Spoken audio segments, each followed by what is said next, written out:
Adam itu bapak moyang kita. Dosanya satu, makan buah khuldi, dikeluarkan dari surga. Kita dosanya banyak, kepengen masuk, nggak nyambung. Hai Adam, dari tidak ada kamu saya adakan. Saya perintahkan tinggal di surga.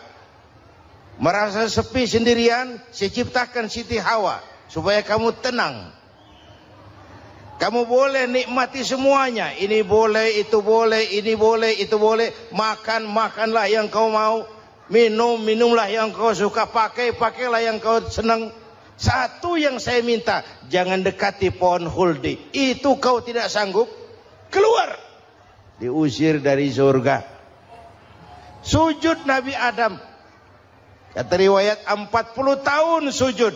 Membaca Rabbana zalamna anfusana wa illam taghfir lana wa tarhamna lanakunanna minal. Itu namanya istighfarnya Nabi Adam. Istighfar itu kan mengucapkan astagfirullah. Basmalah membaca bismillah. Jangan kayak teman saya disuruh banyak-banyak baca istighfar, benar-benar dia baca istighfar, istighfar, istighfar. Bukan itu maksudnya. Nah, maka salah satu amalan yang sangat dianjurkan di bulan Muharram ini memperbanyak istighfar. Tidak ada orangnya yang tidak. Ayo jujur, ini yang kumpul di sini ini semua, ada nggak yang nggak punya dosa? Yang merasa nggak punya dosa, ayo ke depan. Ada? Tidak ada. Setiap kita, entah kecil entah besar, sengaja terlupa, pasti mempunyai yang namanya khilaf dan salah. Dan Allah Tuhan kita bukan Tuhan pendendam. Allah Tuhan kita Tuhan yang ramah dan rahmah. Hai manusia, dosamu banyak, tapi ampunanku lebih banyak. Salahmu besar, rahmatku jauh lebih besar. Kau sujud di hadapanku, aku bangga melihatnya. Kau menangis di hadapanku, aku senyum melihatmu. Kau berjalan menujuku, aku berlari menyambutmu. Karena itu amalan yang sangat dianjurkan di bulan Muharram ini memperbanyak istighfar. Itu kalau istighfarnya Nabi Adam. Ada istighfarnya Nabi Yunus. Ibu kenal Nabi Yunus? Di mana kenalannya? So tahu. Nabi Yunus itu ketika berdakwah kepada kaumnya yang bandel, memberikan peringatan, kalau kalian tidak mau beriman akan turun azab. Kapan Yunus? Akan. Kenapa mesti akan? Sekarang aja kalau mau, saya tungguin. Kurang ajar betul ini umat. Akhirnya Nabi Nuh menghindar dengan perhitungan, kalau azab tidak turun saya sudah jauh. Meragukan janji Tuhan. Lalu naik kapal, dinaiki oleh Yunus, kapal mogok. Dicari siapa biang keroknya ini. Diundi, ternyata Yunus. Sampai 3 kali diundi.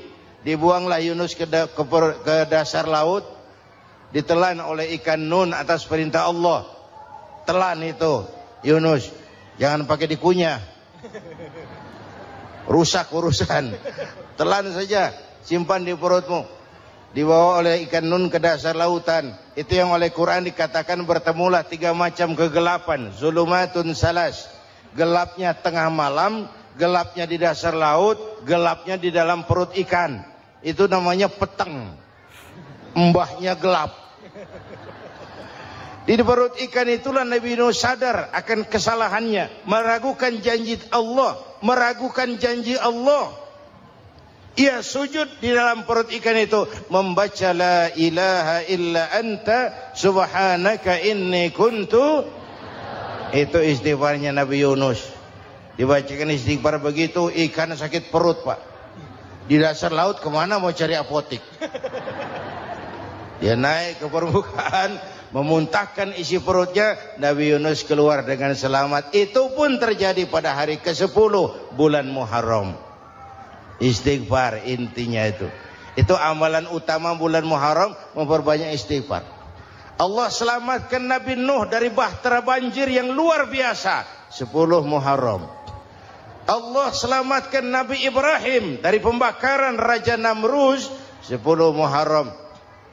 Setelah Nabi Ibrahim itu menghancurkan berhala-berhala, Abrahat pulang mau ibadah, lihat Tuhannya berantakan, marah besar. Siapa yang menghancurkan Tuhan-Tuhan kita ini? Ada yang lapor, kami lihat Ibrahim. Tangkap. Belum ada bukti. Tangkap dulu yang penting. Bukti belakangan. Tangkap. Wah, dikerahkanlah aparat. Tangkap Nabi Ibrahim. Disidang langsung oleh Abrahat. Oleh Namrus maksud saya. Ibrahim, kau yang menghancurkan berhala-berhala kami ini, Tuhan-Tuhan kami. Siapa bilang? Ada yang lapor. Saya dengar enggak semua berhala itu hancur. Ada yang paling besar, angkat tangan, saya lihat ada kampak di tangannya. Barangkali yang besar itu iseng tuh, yang kecil-kecil dikampakin. Tanya aja sama dia, kamu gila? Kenapa? Masa kami disuruh nanya berhala? Nggak bisa jawab. Nggak bisa jawab. Lah kenapa disembah? Lebih gila mana sih? Tahu nggak bisa jawab kenapa disembah? Kurang ajar kamu Ibrahim. Bakar, dibakar. Ketika Ibrahim dilempar ke kobaran api yang menggunung, Allah perintah api, ya naru kuni bardan wa salaman ala Ibrahim. Hai api, dinginlah sampean. Api Madura waktu itu, Pak. Hai api, dinginlah sampean, selamatkan Ibrahim. Api tunduk kepada perintah Allah. Ibrahim masuk ke kobaran api, selembar rambut pun tidak terbakar. Kenapa? Apinya tunduk kepada perintah Allah. Kenapa? Karena Ibrahim orang yang takut kepada Allah. Api tunduk kepada perintah Allah. Kalau kita baca ayat itu, masuk ke api, mateng.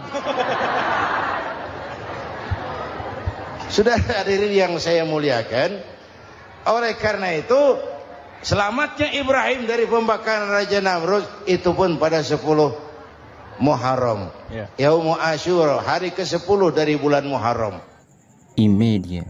Bapak Ibu hadirin hadirat yang saya cintai, sebagian kecil tentang Nabi Adam, Nabi Ibrahim dan Nabi Yunus, tapi saya belum menceritakan tentang Nabi Nuh tadi. Mengulang kaji. Nabi Nuh salah seorang rasul yang masuk ulul azmi, 5 besar. Karena memang perjuangannya menggambarkan satu usaha yang ulet dan luar biasa. Beliau diberi umur 950 tahun. Lalu berdakwah selama 900 tahun. Sore, pagi, siang, malam. Dapat pengikut tidak lebih 80 orang. Rata-rata 10 tahun satu. Kalau saya minta berhenti aja jadi nabi, Pak. Ustadz mana masih mau buka pesantren? 10 tahun buka pesantren, yang nyantri cuma satu. Pedagang mana yang masih mau dagang? 10 tahun dagang, yang beli satu. Pimpinan partai mana yang masih mau kampanye? 10 tahun buka partai, yang nyoblos satu. Bangkrut. Umatnya bandel, kurang ajar, durjana, bajingan, tengik. Umatnya Nabi Nuh ini kalau diceramahi, telinganya ditutup dengan tangannya. Nabi Nuh akhirnya rekes. Tuhan, siang malam saya berdakwah kepada umat ini. Tiap kali saya sampaikan dakwahmu, mereka tutup telinganya dengan tangannya. Alergi dengar ceramah. Apa itu ceramah? Non profit. Saudara-saudara, jadi mau kamu gimana, Nuh? Sudah Tuhan, habiskan saja orang kafir. Nanti kalau punya anak, anaknya pun kafir lagi. Lebih baik bapak moyangnya sikat habis. Biasanya kalau bapak kalong, anak kampret. Bapak nyolong, anak nyopet. Fotokopi gimana aslinya? Habiskan saja. Itu mau kamu Nuh? Iya. Oke. Nanti aku turunkan banjir Nuh. Buat kapal. Dengan apa saya harus buat kapal Nuh? Ya dengan kayu, kata Tuhan. Kayunya dari mana Tuhan? Ya dari pohon Nuh.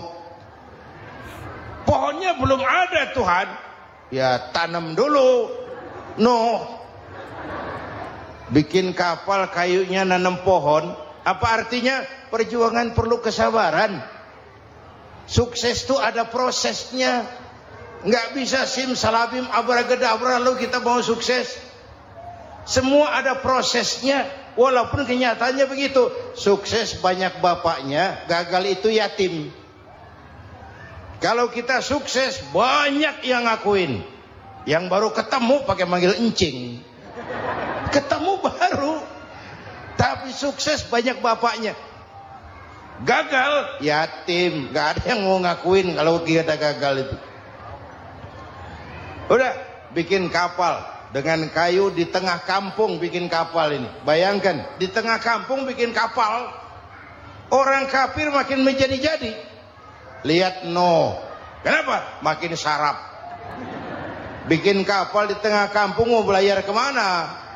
Tuh lihat, kalau orang nggak tahu tujuan, mountain setengah jalan. Proses yang dinilai bukan finalnya. Ya kayak gitu kesimpulannya. Saya enaknya sendiri. Bikin kapal. Kapal mendekati selesai. Ini orang kafir rame-rame datang ke kapal Nuh. Mau apa? Buang najis. Sakit perut berangkat ke kapal Nabi Nuh. Nongkrong. Dapat 2-3 tumpuk pulang. Penuh lantai kapal dengan najis manusia. Inilah perjuangan. Bukan jalan raya lurus bertabur bunga di kanan kirinya. Banyak ondak dan duri, fitnah, caci maki, antipat, segala macam. Nuh. Ada orang tua dasar kafir, kurang ajar, sudah stroke berangkat juga ke kapal Nuh. Mau buang najis, pincang-pincang digotong orang. Selesai buang najis dia bangun, mau pulang, pegangan tiang kapal terpeleset, jatuh di atas tumpukan najis. Terjadi keajaiban, yang stroke-nya sembuh, lumpuhnya hilang, berangkat digotong-gotong pulang, jalan gagah sekali. Tapi orang kampungnya heran, ente sudah sembuh? Sudah. Berobat di mana? Kok begitu paten? Di kapal Nuh. Masih banyak.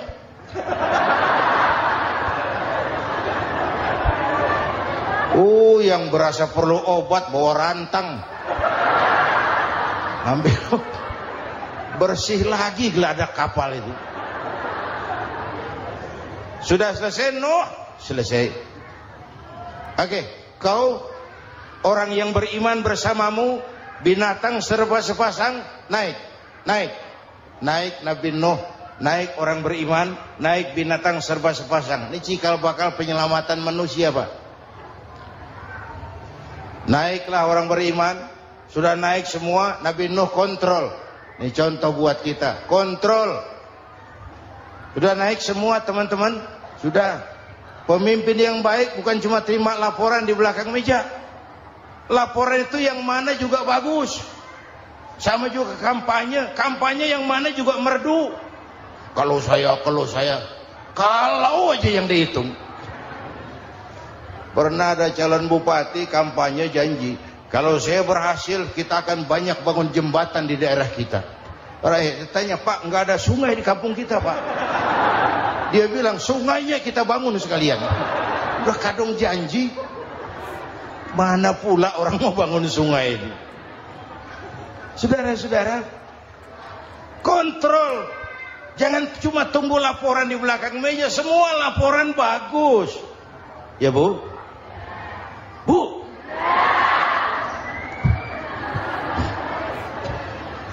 Nabi Nuh kontrol. Sudah naik semua? Sudah Nuh. Pulan bin Pulan naik Nuh. Paimin bintu Kijo. Naik, kami lihat naik. Ada orang Jawa juga Kiai? Ada. Sudah kontrol, Kan'an anak saya ikut nggak naik kapal? Kami tidak lihat itu no. Kan'an, ini potret. Bapaknya aktif ke masjid, ibunya rajin ke majelis taklim, anaknya keleleran kemana-mana. Bukan di sini, di Prancis. Udah di sini insya Allah sama.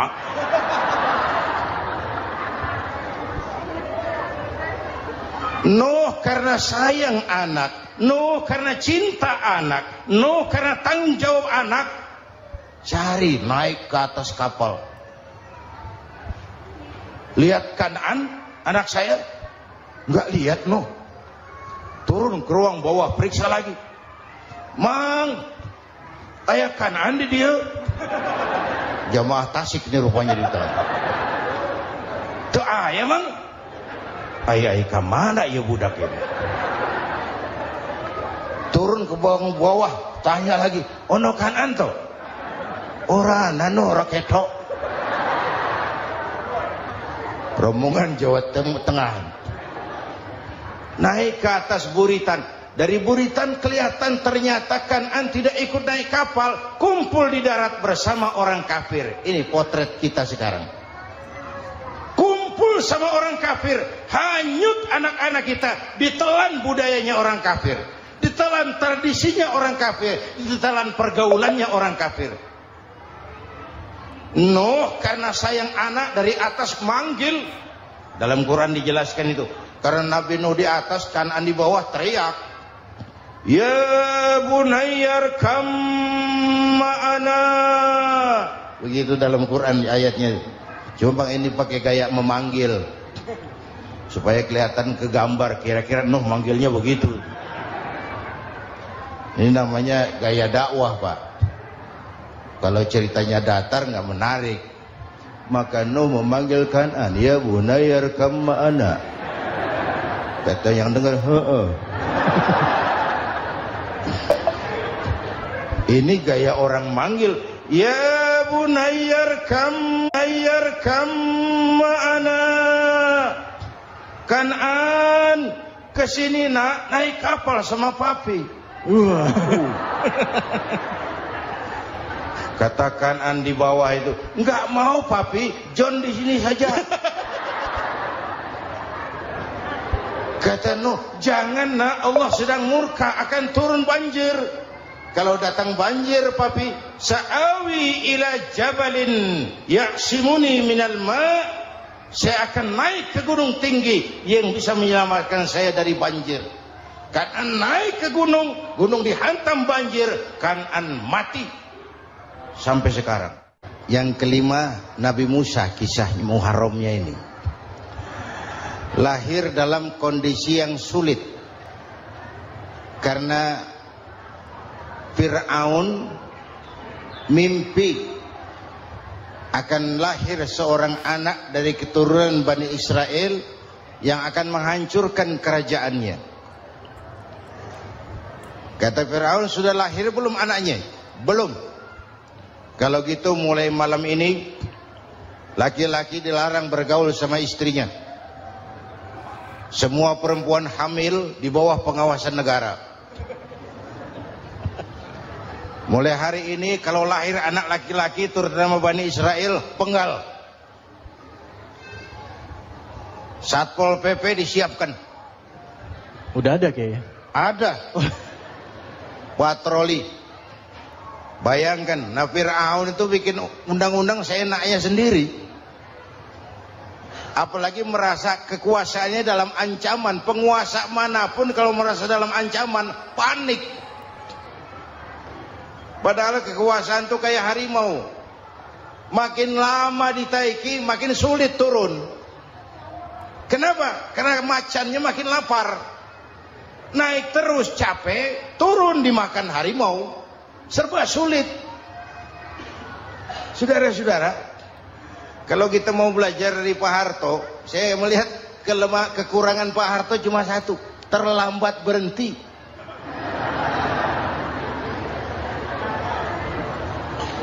terlambat berhenti. Di sekelilinginya banyak tukang-tukang jilat, tukang-tukang semir. Pak, kalau tidak ada bapak kami bagaimana, Pak?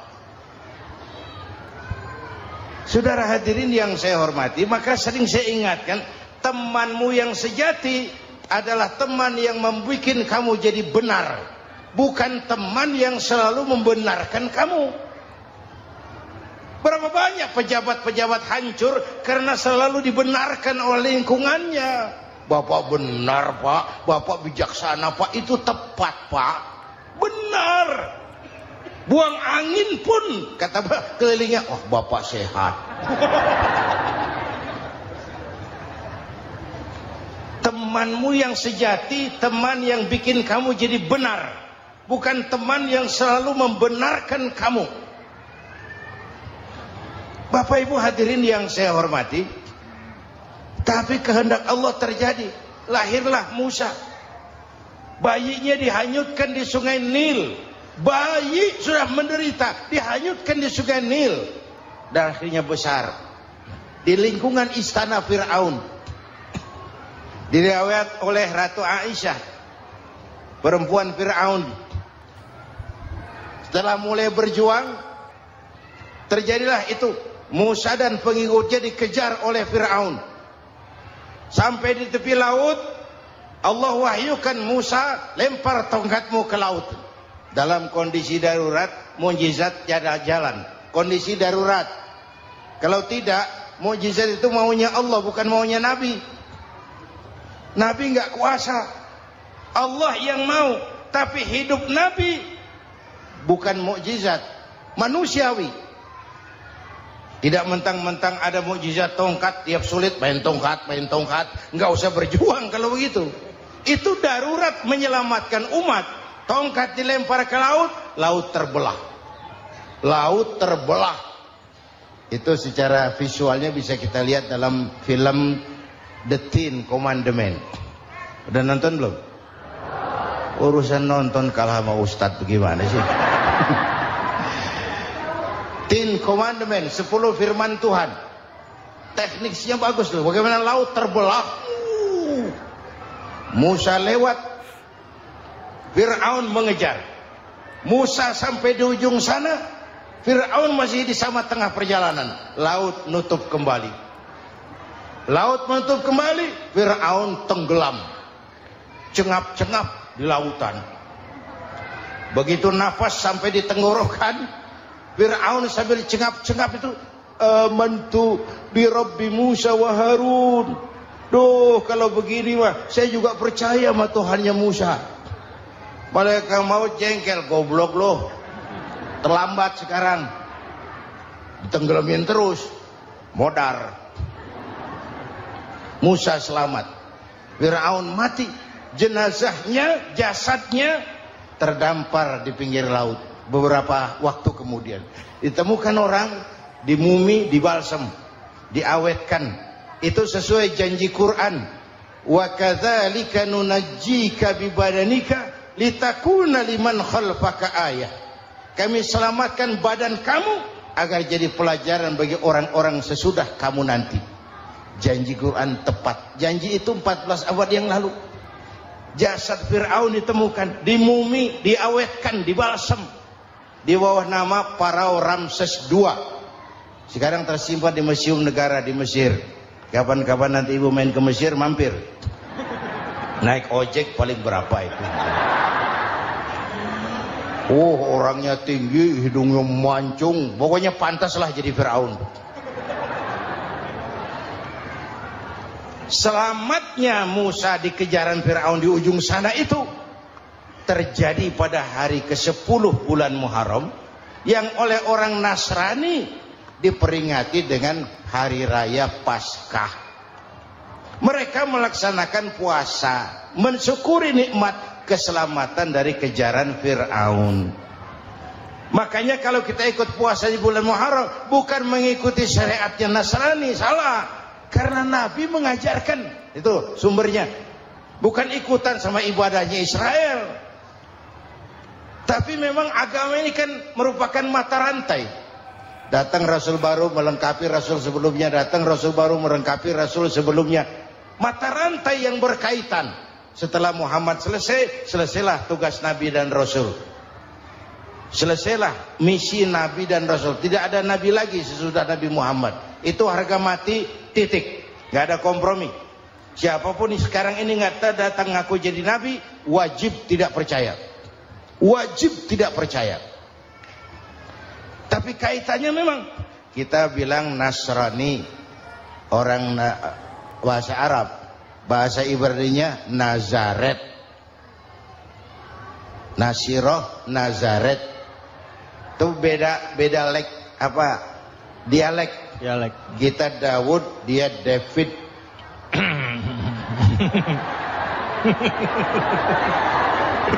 Ibrani. Kita Ali, dia Alek.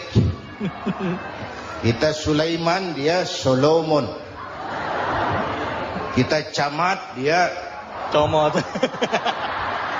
Ini yang ngomong ini comot sembarang. Imedia. Bapak dan Ibu jamaah yang saya cintai, pertanyaan pertama, hijrah qalbiyah. Ada hijrah badaniyah, hijrah fisik yang dilakukan Nabi dan sahabat dari Mekah ke Madinah. Itu hijrah badaniyah. Ada hijrah qalbiyah, hijrah hati. Dan ini yang kita perlukan sekarang. Karena refleksinya akan membias kepada alur kehidupan. Kalau hati kita mau berhijrah, fisik akan ngikuti. Hijrah dari tempat, dari malas ibadah menjadi rajin ibadah. Hijrah dari maksiat kepada yang ma'ruf, dari berpecah belah menjadi bersatu. Hijrah seperti itu yang sangat kita perlukan. Apalagi masyarakat ini paternalistik. Kita harus hijrah mental sekarang ini. Maka yang disampaikan tadi benar. Seorang ketua MK siap mengundurkan diri kalau terbukti anak buahnya terlibat suap. Itu walaupun siap, tapi sudah angin segar buat rakyat. Bahwa masih ada banyak insya Allah pejabat kita yang punya harga diri. Walaupun ada juga pejabat kita yang muka tembok, kulit badak, kuping kebo. Muka tembok, kulit badak, kuping kebo. Biasanya kalau kereta api tabrakan di negara-negara maju, Menteri Perhubungannya mundur. Di kita petugas palang pintu dipecat. Jauh sekali menteri sama petugas palang pintu.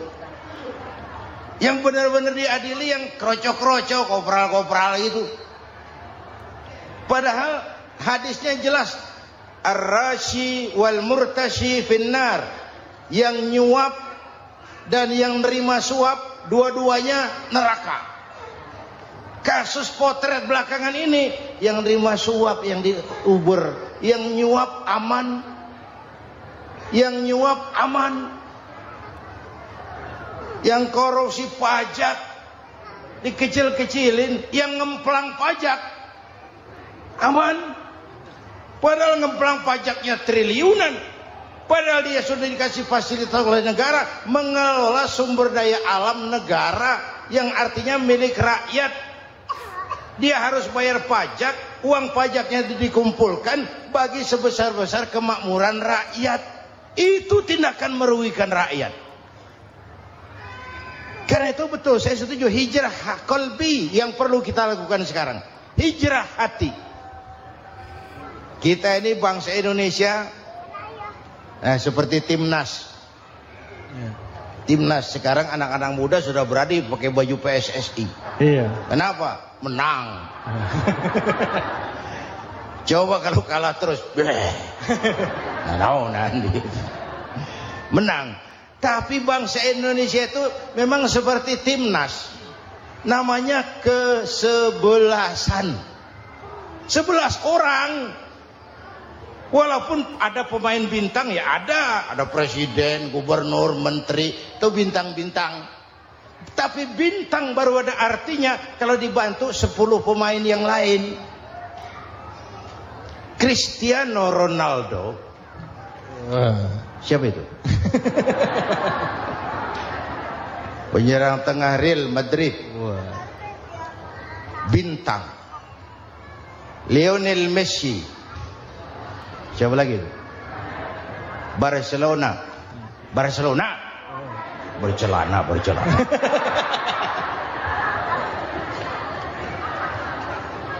Michael Rooney. Bintang Manchester United. Ronaldo baru bintang, Messi baru bintang kalau ada 10 pemain yang lain. Bagaimanapun hebatnya Cristiano Ronaldo, kalau sendirian lawan satu kesebelasan babak belur. Itulah kita, bangsa Indonesia. Kita satu kesebelasan, harus saling memperkuat.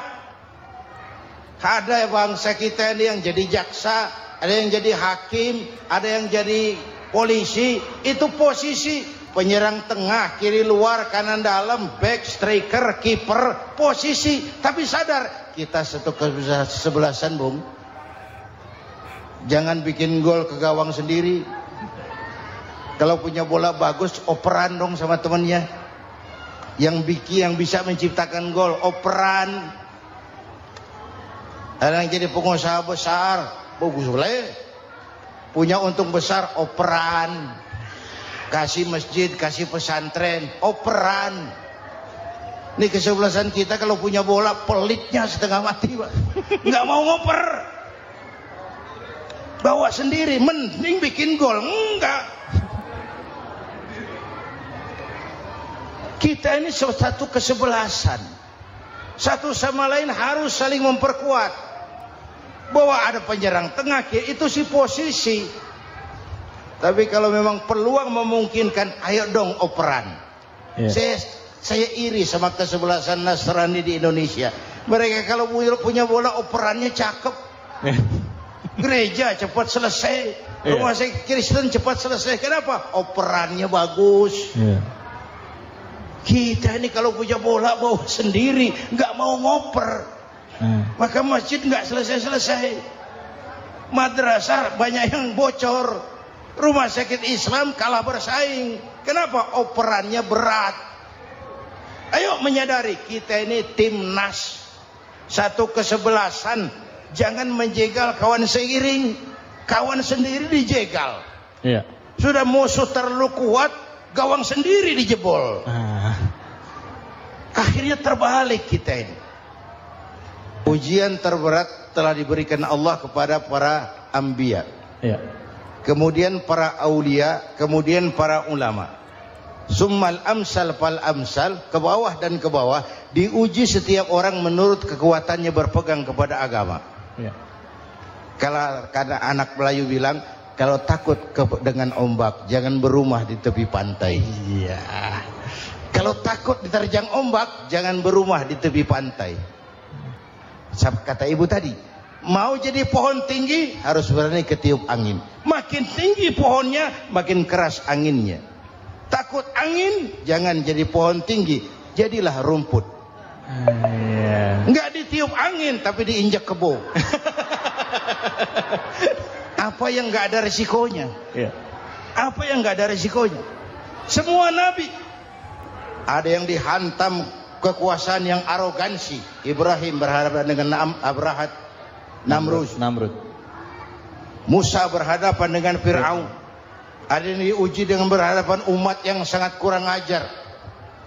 Ada yang diuji dengan gosip yang dahsyat. Nabi Yusuf digosipi sama Zulaikha itu. Nabi Yusuf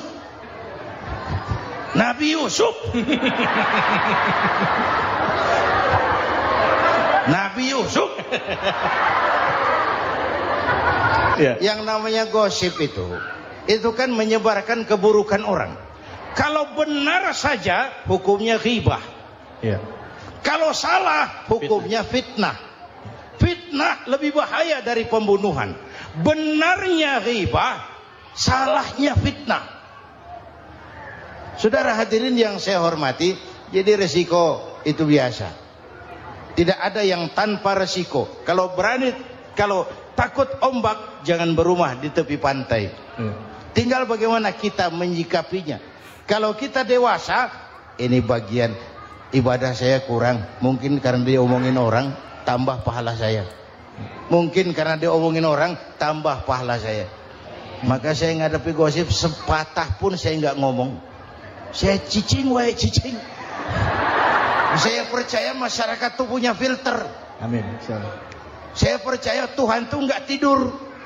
Kemudian melahirkan kita ke alam dunia ini, secara biologis bahan kita sama.